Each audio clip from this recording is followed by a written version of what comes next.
Welcome to A Week in Cubing, everyone. Hi, Jaden. How are you going? I am good. How are you?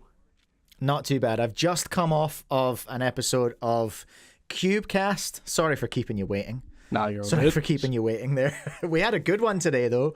Woo, we had a good one. We were lots of yapping about controversial timer starts, which Yes. we'll get into. We'll get into later. Yeah. But yeah, that was a lot of fun. What are we looking at today? Should we start with something that qualifies as news? Would you like to talk about some records? I heard there was a record the other day, a reasonably big one. Yeah. So, obviously, the most notable record that happened this past weekend was Dylan Bombach's square one average. That was definitely it. That's definitely the one.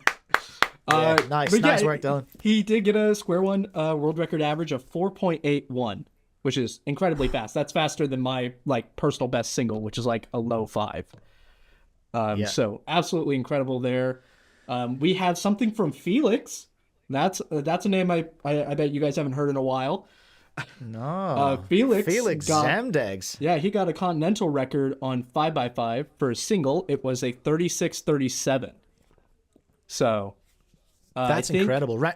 I think he said in a post on his story, I think it was like the last time he had like an in-competition PB was, or PR, one of the two, was like 2018 or something. So like, what is that, 6 years ago now? Sounds about right. I mean, how old is Felix now? Is he? He's got to be late 20s, you know? Like, I'm going to look it up. I mean, let's see. He started back in 2000, like 6 or 8 or something like that, and he was probably 11 or 12, maybe younger. Okay, he's 28 years old. Okay. 29 in December, so that means I've only got 11 years until he joins the senior rankings. So I've got a decent run for the next 11 years, and then I'm cooked. Yeah, you gotta get practicing. Yeah. He's the same age as Mats Volk. Really? Wow. Yeah, there you go. Mats I would have thought Mats was older. He just kind of he looks more like, I guess, matured, especially like back at, I think it was like Worlds, or I think it was Worlds like 2013, I think it was. I think that's when they were going like head to head, and like Mats had just taken the world record from Felix. Like Mats looks like not old, but he definitely looks like, he's a college student, while Felix would look more like, midway through high school. Yeah, right. Felix has still got that baby face and the hairline on him. The hairline, I can't believe it. Anyway, that's another, just another whole story. Yeah. All right. And then the record I'm sure we're all gonna want to talk about is Yiheng Wang getting, I believe, 4.09. So that was 409. That's baffling to me. It's crazy how fast the world record has gotten, because for me, like I kind of prided myself on the fact that I still had a personal best that was faster than the world record average, because I'm not that fast. But I was still happy about the fact that I was like, oh, I have a personal best single that's faster than the world record average. Just something to hold on to. And now it's 4.09, which is much faster than my personal best. What is your PB single? 4.16. 4.16 is not far off. So yeah, until the last record was 4.25 by Yiheng. Yeah. So you were just holding on to it. But yeah, the average is incredible. Like, I made a very short video about it when it came out, just because the numbers were so staggering. Yeah. So I've got it in front of me here. So he counted a 3.8, then he put down a 5.1, counted a 4.5, lost a 3.7, and counted a 3.8. So yeah, I think I made the point in the video, he's the only cuber in the world going to bed that night thinking, oh man, I can't believe I counted a 4.5. Right. That's the situation we're in now. Like, if only that 4.5 had been a bit sharper, we could have had a sub 4. Yeah, that's absolutely crazy. And the fact that it's like, I remember, I think I commented under one of your videos, I had mentioned, like, I kind of broke it down. I was saying, like, I think it was like 20% of the solves were over like 5 seconds or something, which is He did, yeah. Incredible that, that means 80% of his solves, and I think he did a total of 20 solves, 80% of that was under 5 seconds, which is insane. You know what's remarkable, just looking at his records now, though? The last two, so the 4.25 and the 4.33, so his last two records, there are no fives in those. Because the 4.33, that was a pure 4 average. And the 4.25 was a pure, well, it had two 3.9s in it. Yeah. And the rest were 4s. So it is actually, weirdly enough, with this world record average, he put down his slowest single in 3 records. So yeah, that's not to say that he hasn't done a 5 in the meantime, but yeah, that's the first time there's been a 5 in his average. Yeah. In 3 records. Yeah. Yeah, he is dominating, and it's crazy because I joined cubing right as like Felix was at his absolute peak. He was dominating what felt like everything, Yeah. And so then, obviously from there we started getting Max Park, who was kind of starting to, he was like the next Felix Zemdegs, where he started getting these records and he was kind of dominating everything for a little bit. And now we have Yiheng Wang, who is significantly younger than both of them when they first, started getting their records. And now Yiheng is absolutely dominating 3x3. Thankfully, he hasn't spread into the other events yet, so Max and others can, hold on to their records a little bit longer. But as soon as Yiheng's hands are big enough to hold a 5x5, a 6x6, I'm sure he'll have those records in no time. Yeah, that is going to be terrifying. And it's an interesting, like, there's a change. So again, I think I maybe started around the same time as you, or like around the same generational time as you. So it was like sort of 2016, 17 when Felix was dominating. And yeah, Max came in as the younger person. And we looked at cubers back then. We looked at their life cycle and we're just like, okay, well, they peak at around, I don't know, what was it? When it's hard to say when Felix peaked because he was peaking for so long. But we were like, okay, they peak at like maybe 15, 16. Is that too old? Maybe they peak at 14, 15. But then now, looking at the Chinese cubers coming through, it's like, well, they're peaking before they hit double figures. Right. You know, it's going to be really interesting seeing how Yiheng goes, where his peak is. Right. I think if I had to put money on it, I'm looking at him now, I'm like, is he going to peak before he hits high school? Is he like, when does Yiheng wash out? Do you know what I mean? That sounds a bit of it sounds like I'm being a little bit harsh maybe, but I'm just kind of looking at, well, what does his lifetime in cubing look like now? Right. Given that he's so fast at age 10. Yeah, Where does he go from here? Like, I think, like, if he maintains this level of dominance, which I'm sure he will, and there's no other up-and-comer as Yiheng reaches, 14, 15 years old, I'm sure he'll, like, hold on to it. But I wonder if we're going to get to a point where, there's going to be more variation in who's in, like, the top, like, 5 or top 10 in each event. Like, are certain people going to be like Yiheng, will he stick with just like 3x3 and only do that? And then when it comes to like 4x4 and 5x5, sure, he'll be good, but he won't be in like the top 10. And will we see that with like the other events? Like, will 5x5 just be like Max, Timon, and someone else? And then 6x6, instead of having Max there, it could be like some other top 5 cubers. Will people start to become more like, Will they choose a main event and stick with that to try and preserve their dominance in their ranking? If that makes any sense.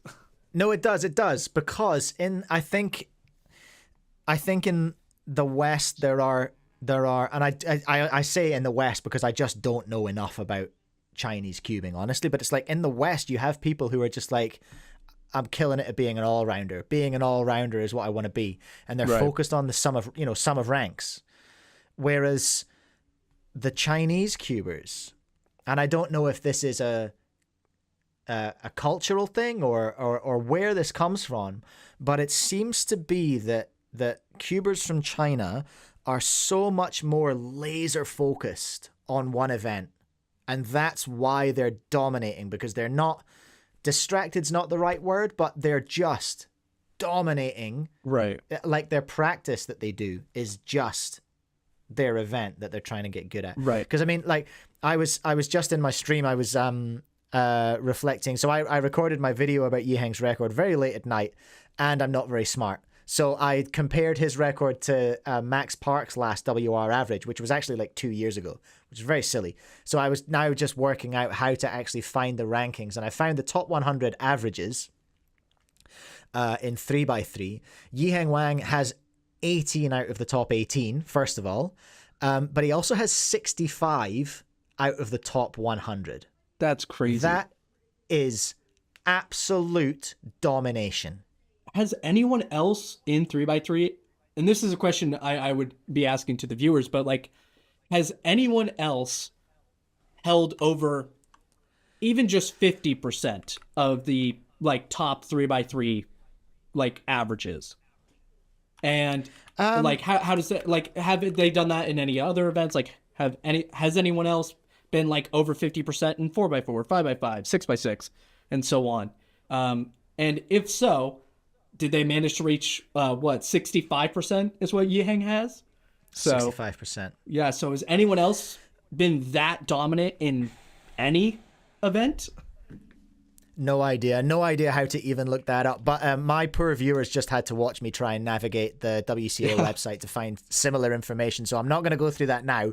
But I think that's a great question in the comments. People much smarter than us can go and maybe see if they can dig up that info, because there must be a way to get that information so that we can compare. But I can't believe that I mean, the only person I can believe might have had something like 65% of the top 100 would be Felix, but I don't think he would have had that many, because he had, what was the person you named earlier of brain farted? Mats Volk. He had Volk, he had Ponce. He had all these guys nipping at him constantly. Who's nipping at the heels of Yiheng Wang? Right. Yeah. It's Timon Kolodziejski, arguably. But then if you look down the rankings, you've got Timon at 19, Yiheng again at 20 and 21. Well, he's joint at 20. Then we have an interesting name, don't we? We have Zhuanyi Gang. Yeah. Okay. And he is potentially, I feel like he's younger than Yiheng. So he's got 6 in the top 100, but 2 of them are in the top 20 odd. 2 are between 20 and 30. Right. So he's coming in pretty hot as well. He's got 1, 2, 3, 4 under 5 and 2 5 flat. Yeah. And I wonder. So he has isn't that insane? He has he's coming. Yeah. It'll be a really interesting world championship. And it'll be the first world championship that I'm going to as well. So I have high hopes and big expectations. So whoever's in charge of organizing that event, please make it awesome, I guess. I am so hopeful that there's going to be a banging stream outcome, like a really good stream outcome from that event. I know that Matthew at Happy Feet is going to put in a bid for that. I would love to see.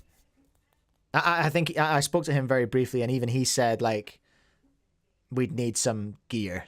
We'd need to step up for that. Because, well, I mean, if you look at the last world championship, it seemed like they had a couple of like kind of high quality cameras that were actual, like stuff you would see like on not necessarily like a movie production, but like something in a newsroom where you can actually like turn the camera, zoom in, something you would see at like a baseball game or something, which, and well, Matthew has those connections. Right. That's kind of where his streaming has come from, the action replays and all that kind of stuff. so anyone who's seen my streams or anyone who's seen my videos knows I like to get overexcited about the idea of like putting cubing in front of more mainstream audiences and making it more accessible. The World Champs is a really, really big opportunity to do that because we have such a tight competition at the top of 3x3 this time. It's in San Francisco, right? Seattle, up in Washington. Oh, Seattle. I beg your pardon.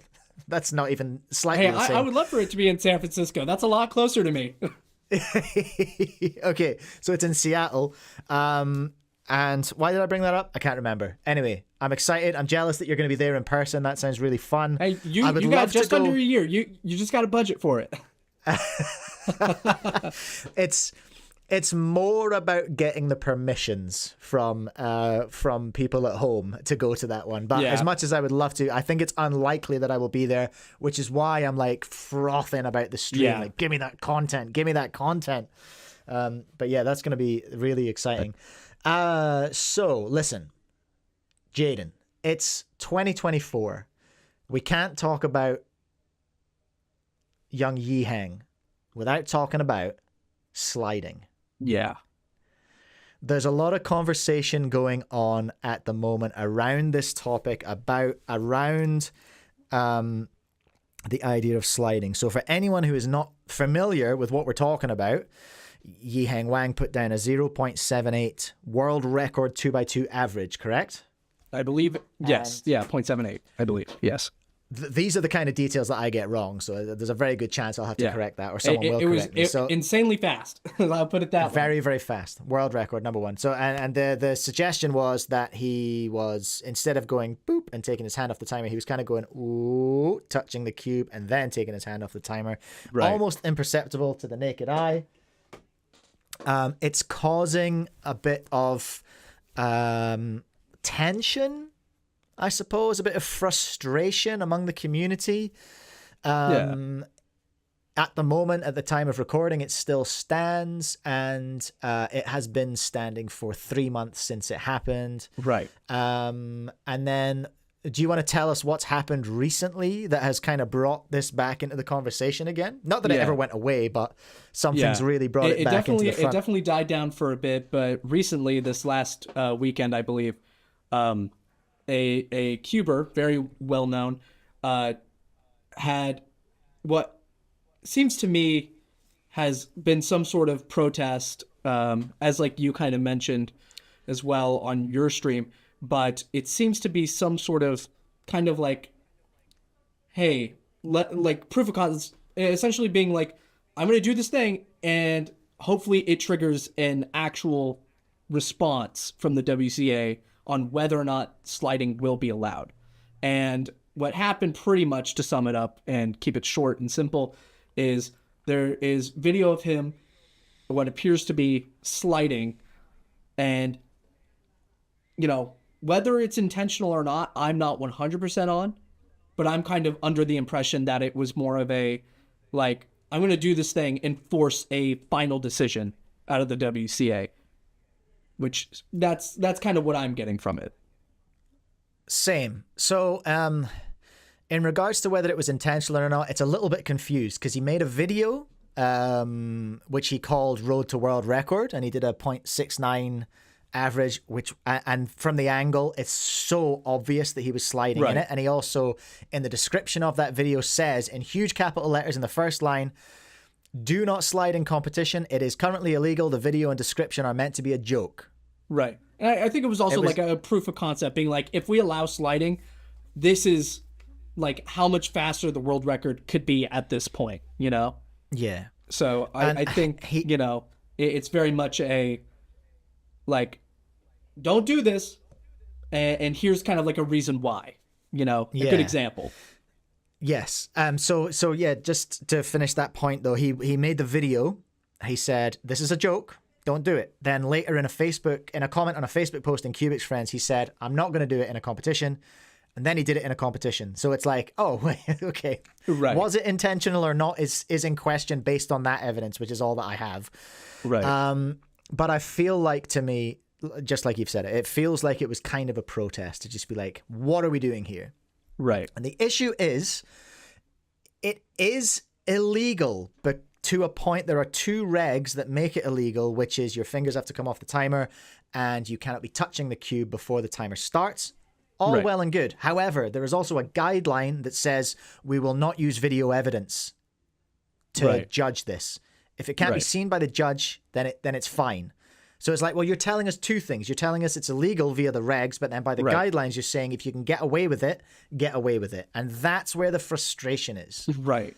And to me, and I think me and Cameron have said this numerous times when sliding first became an issue, was like, it shouldn't be allowed, period. I get it's kind of like a hard thing to always judge and, you know, like if video evidence is the only proof we have, because like clearly people can slide and make it look pretty, you know, normal, like they're actually lifting their hands off. But like, if we need to use video evidence, why not use that? You know? Yeah. Like, because to me, it was like, you know, going back to like Drew Brad's when he turned an inspection. No one noticed it until he uploaded a video and people saw it there. Now, like, obviously, you know, it was very obvious in the video that he made a turn. But again, it was like one of those things where it's just, it feels almost encouraging to be like, don't record yourselves.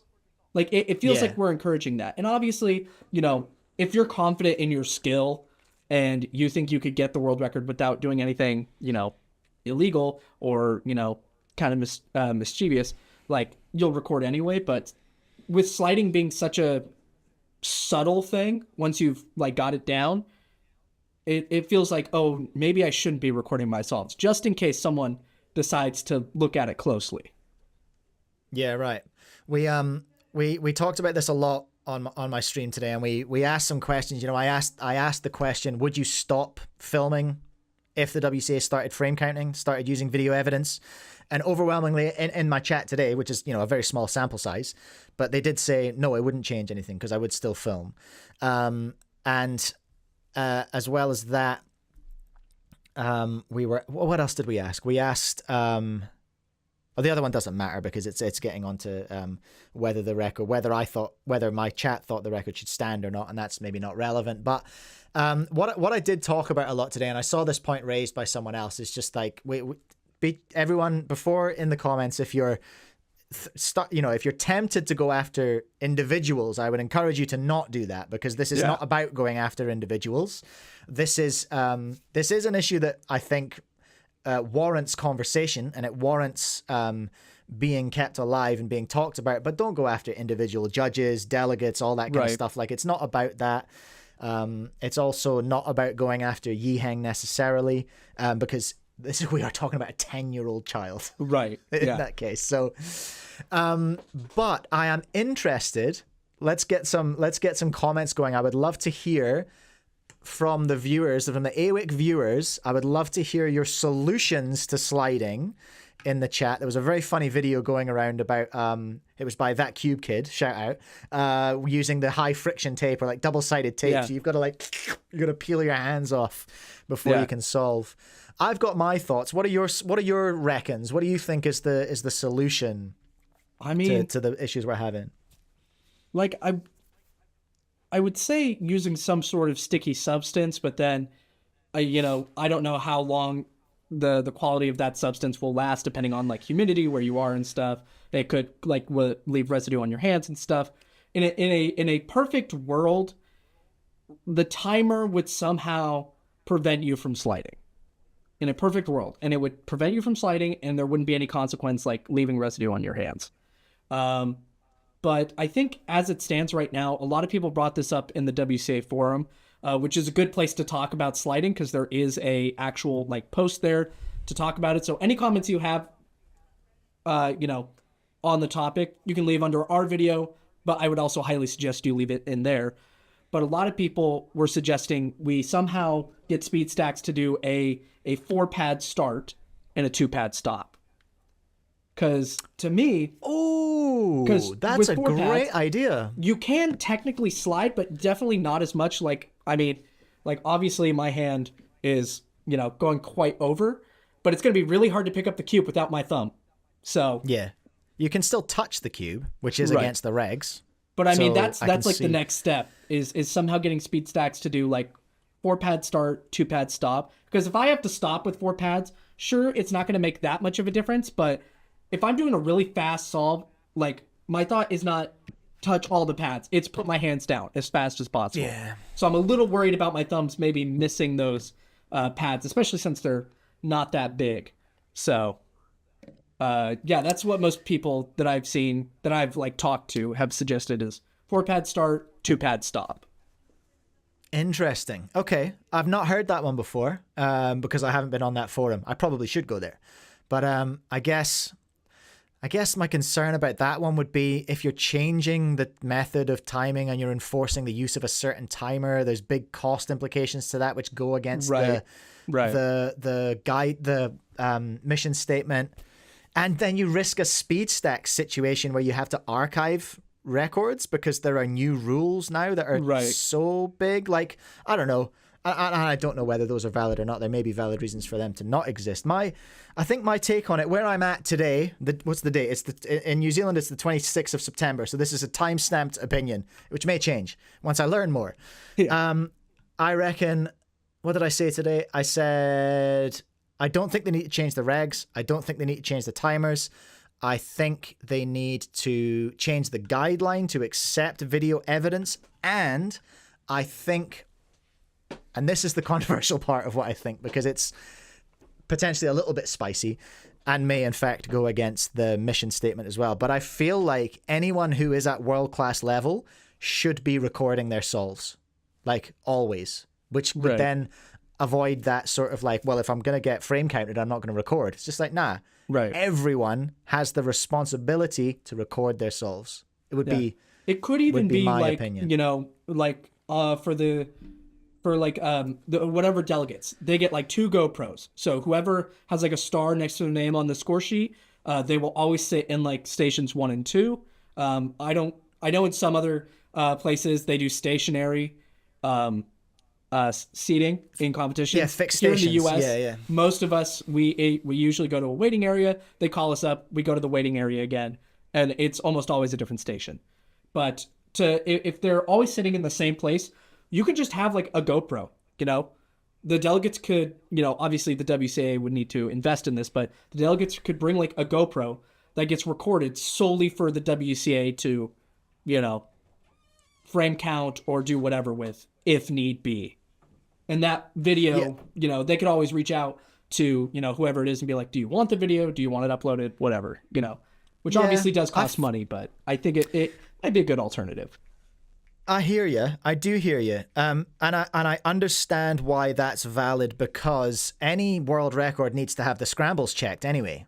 Right. Generally speaking, they want to see that the scrambles were right, especially for controversial things like Pyraminx tips and all that kind of stuff. We had a saga in New Zealand. There was one comp in particular where we had an absolute horror show of Pyraminx scrambles, and the whole event's results were taken away for that competition. So I can understand. I can't remember if there was an NR, but anyway, I can understand you putting that responsibility on the WCA. I don't know if the WCA can accept that kind of cost, though. Because GoPros ain't cheap. That would be the main concern, is how would they be able to budget that? Because I think it's a good idea, and I think it's easily like enforceable. But again, the cost is really where the issue comes into play. And I guess that's why I'm suggesting put it on the solver themselves. I think it's their responsibility. I think. But then again, you know, at this point, could be the same problem. Like, you know, whether or not they have a device they can record with, or whether or not they can buy a device to record with. You know. Yeah. Right. Hey, I'm so sorry. I've accidentally hijacked my wife's car keys. So give me like 3 seconds, and I'm just gonna go and give those to her. Okay. Yes, I'm back. Car keys have been administered. So, did we fix sliding? I feel like we did. Hey. Yeah. We definitely put in our 2 cents and maybe 3 or 4 or 5 cents, but I think we offered some solutions, and whether or not, you know, the WCA wants to implement those, that's up to them. Again, if you guys, the viewers, want to actually have a good conversation about this, the WCA forum is like the best place to do it, since they actually have, you know, a little post about sliding. So any thoughts you have, definitely leave them there. Yeah, because I don't want to break anyone's heart, but nobody at the WCA is coming to this YouTube video to look for the solution in the comments. That's not happening. They're not coming here being like, this is going to have the solution. This is it. This is the information we want. Okay, sweet. We've talked about records. We've talked about sliding. Should we talk about some hardware? The hardware's kind of slowed down a little bit, hasn't it? We've had the prelude to release season. Yeah. And those releases are happening now. What's on the calendar? We're all waiting for the Tornado V4s to arrive so we can start shipping them out. Yeah. The GAN 15 releases on the 30th. Perhaps. Maybe. Perhaps. Maybe. I know that's the best information we have. We did get a couple of more what seemed to be final samples. And there was a change. There was a change. If you watched our last AWIC, I talked about how the actual centerpieces, there were ones that were squared off and there was ones that were rounded off. Squared off ones don't normally come on GAN cubes. If you look at previous versions, they're usually rounded, but the squared off ones were on there by default. And in the new ones that we got today, after making the comment, hey, these rounded ones might be better, the new ones now have the rounded ones on by default, and the squared off ones included in the box as accessories. Huh. Okay. Yeah, so slight change, nothing really big. The packaging was all the same, but just something I took note of and thought was just kind of curious. That is curious. I wonder whether that will make it to the final production version. Who knows? It seems like a weird thing to include. Yeah. We've kind of taken a step back, haven't we? This is just an observation that's coming to my mind just now. But do you remember we had all these cubes, all these flagship cubes with little toolkits, little bits and pieces, little tiny trinkets that you lose immediately. Yeah. And then Tornado V3 became the cube that was all in there. There was no tools. Right. Nothing. Even the GAN 14, arguably, there was nothing to switch out. Or there may have been corner stem magnets. But yeah. But the Tornado V3 got there first and was just like, nah, it's all in there. You don't need anything special for this cube. Are we going backwards now? Are we going back to trinkets and tricks? Like, is that what's happening maybe? If we are ending up going in that direction where we're kind of starting adding these small things, I hope they're like useful things. Like with the centerpieces, I don't really see how they're going to be that useful, you know? If it was like for some reason, you know, just to throw it to the extreme, but like if they had like alternate like edge or corner piece designs or something, that would be, you know, I would argue more useful than, you know, the slight difference in centerpiece design, because then you would get like a different feel in the cube. But even then, that's like really extreme, throwing in a whole different set of pieces, you know. Yeah. But still, I would hope if they're going to add anything, it would be like extremely useful. You'd like to think so.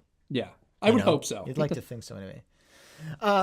So anyway, that's what's coming. What you have that we didn't get a chance to talk about last time because we were still waiting for it was the WAPO V5 AI, a smart 2x2 that you might actually want to have.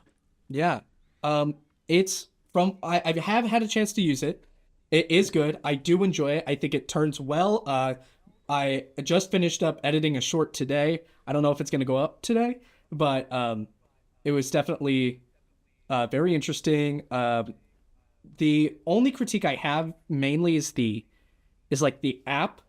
The pairing when you're doing like racing other people is pretty iffy. Qi, in my opinion, has the best like racing feature on an app. Yeah, right. But another point of concern, and I know you were really interested in this 2x2. If you want the one with the ball core, I believe. No, don't tell me there's going to be 6 versions. No. Yeah, I think it might be worse. For us, in USD, it is almost $100. It is US dollar. It is $99.95 last time I checked. And that is more expensive than the V10 AI, the 3x3. That is very spicy. Yeah. The other one is cheaper, $100 but I still think it's like $80-something, I think. So, if Yeah, you they're want a not ball gonna be core, hitting- it's almost $100. Oof. That's a lot. That's more than a GAN 14, isn't it? Yeah. Yeah. They're like 80, 85, something like that US. Yeah, Far right. Well, that's just that's That's going to be the main deterrent, I think, for most people is going to be the price. I am, in smart cube terms, I still feel like I am team Qi at the moment because that SCS cube is such cracking value. Hey, man, things called SCS are great. Yeah, I know, right? How much Cam paid for that, I don't know, but he got it done.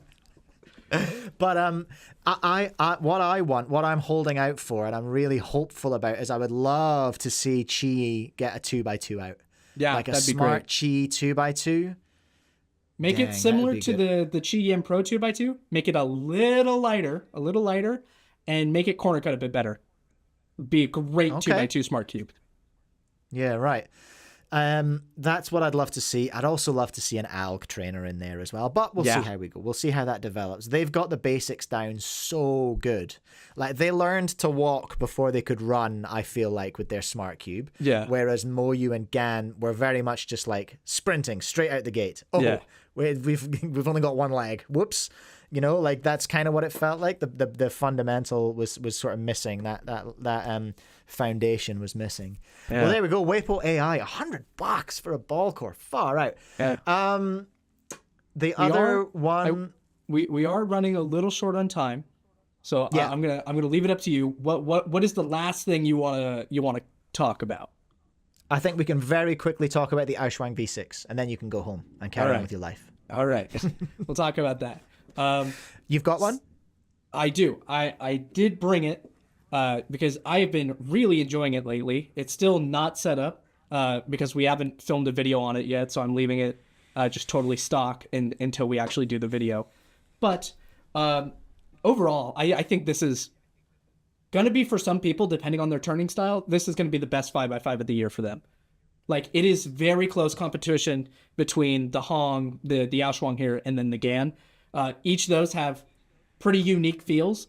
So, like, I feel like we're going to be very divided, or the people will, on which cube they think is going to be the best. A lot of people who like that GAN feel, they're going to say 100% this is the best cube. People who like the Hong feel, they're going to be like, this is the best one.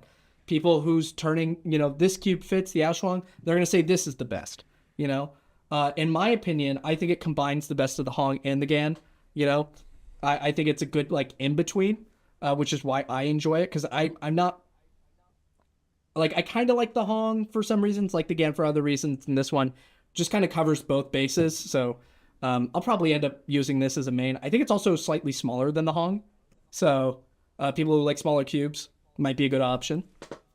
And it does have a ball core in it, so it's definitely going to be a cool end-of-the-year Qi, Moyu, GAN battle. Yeah, because they all have the same features, essentially. Yeah, UV coating and a ball core and incredible performance. Yeah. No, that's going to be a really interesting fight. I look forward to seeing how that pans out. Yeah. Okay, should we wrap it up then? Yeah, let's go ahead and wrap it up. Yeah. Let's do it. Cool. Thank you so much for watching, everyone. I've done that thing where I'm wrapping up your video again, but hey, that's what it is. Yeah. Thanks for watching another week in cubing. Whether it's me and Jaden or me and Cam or Cam and Jaden, two of us will catch you next time. So until then, have fun, solve cubes, everyone. All right. Take care.